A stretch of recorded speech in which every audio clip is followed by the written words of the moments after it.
So you want to wake up earlier and feel energized in the morning, right?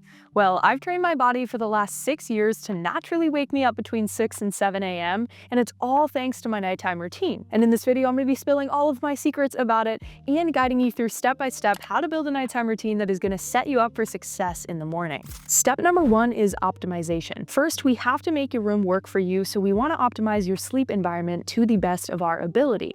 And there are 3 things that you can do under this category I'm going to talk about. Number 1 is to keep it cool. Experts say that ideally 60 degrees to 67 degrees Fahrenheit is the best temperature for your sleep quality. Number 2, we want to keep it dark. A way that I do this is I have some blackout curtains and I make sure that my blinds are always closed because even the smallest amount of light can actually impact your melatonin production, which is the hormone that regulates your sleep-wake cycle and your circadian rhythm. And number 3, we want to keep it as quiet as possible or use a little bit of white noise to soothe you. So I like to use a little mini fan clipped to my bedside table. I like the airflow and I like the sound it makes. The CDC reports that 1 in 3 adults actually doesn't get enough sleep, and that's because their environment isn't set up to allow them to rest. So setting up your room properly actually makes the rest of the routine work. Step number 2, no scrolling before bed. Get that phone out of sight, out of mind, okay? We don't even want the temptation there, so put it across the room. No exceptions. You don't need to be checking your email this late at night, okay? Guilty as charged sometimes, but for the most part, I like to keep my phone outside of my room because it completely eliminates the ability to just pick it up when I am in bed or pick it up as soon as I wake up in the morning, which is a whole nother no-no. Big no-no, don't do that.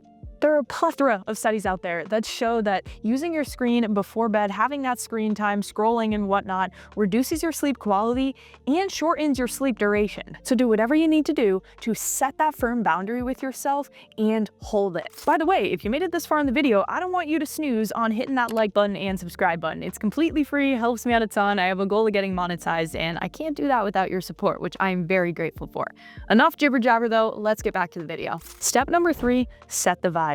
Dim those lights. Turn them to red LED if you have that ability, because red light doesn't suppress your melatonin like blue light or white light. It actually increases that production, so it's going to help you get better sleep quality and fall asleep faster. As soon as that red LED light clicks on, I know that it is time for my body to relax, go to bed. Just like when you brush your teeth, that is also a signal that your body is winding down, getting ready for bed. So what I like to do in the red LED light is, number 1, I'll stretch because that calms down my nervous system, gets me loose, gets me ready to just crawl into bed, and then I'm out like a light. But before I'm out like a light, I typically like to journal out good things that happened in the day, anything that I need to get done tomorrow so that it is out on paper and it is not stirring in my brain all night. And then after I journal, this is like the final boss of the nighttime routine, picking up my book. I typically only get about 2 pages in before I'm out like a light switch. It is crazy the effect that reading this book, it is quite literally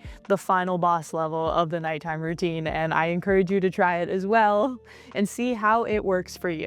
Step number 4, make your bed as comfortable as possible. When you walk into your room and you see that your favorite blanket is there, it's going to be so cozy, you're going to be so warm, all you're going to want to do is go to bed. So it's just motivating you to actually speed up your nighttime routine and get cozy and go night-night. But the real key is that your bed is only for sleep. We're not going to be eating, we are not going to be doing work, we're not going to be doom scrolling or watching Netflix. We only take naps and sleep in our bed. Psychologists actually call this stimulus control because it helps you get to sleep faster and sleep more deeply. Combine that with the LED lighting and it's the perfect signal to your brain that it is time to rest. Step number 5, prep tomorrow you. You're going to do things the night before to remove the friction of the morning, okay? So something like laying your clothes out, having a water bottle ready, organizing your coffee stuff already so that when you wake up, you just get up and go to the coffee machine and then it's all right there for you.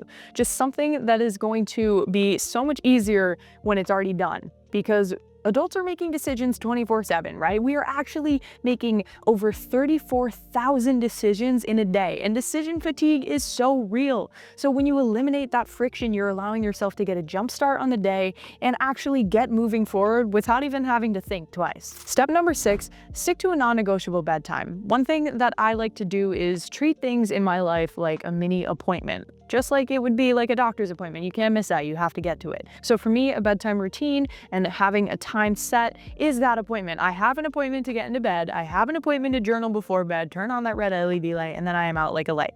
And the consistency of it matters more than the exact hours. So the principle of that, I try to aim for around the same time every single night. Obviously, there are some nights that I stay up a little bit later or I'll go to bed even earlier. But again, it's the consistency that matters most. Step number 7, adding that wind down ritual. So I do have my ritual, right? Where I'll stretch, journal, and then I will read. Having a ritual is a huge cue for your body that it is time to go to bed. And I'll reiterate that one time again. Repeating the same habit every single night allows your brain to say, it is time. It is time for me to go night-night. It is time to shut everything down, be calm, and get ready for a good night's sleep. Okay, now that I've shared all of my wisdom around sleep, I need to know which one of these are you actually going to try implementing tonight.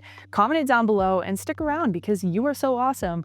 I'm so awesome. So subscribe and let's be awesome together. You there? Did you hit that subscribe button? Great, you did? Okay, awesome. This video, YouTube also thinks that you would like, and I can't argue with the algorithm, so you might as well click it and watch it while you're here.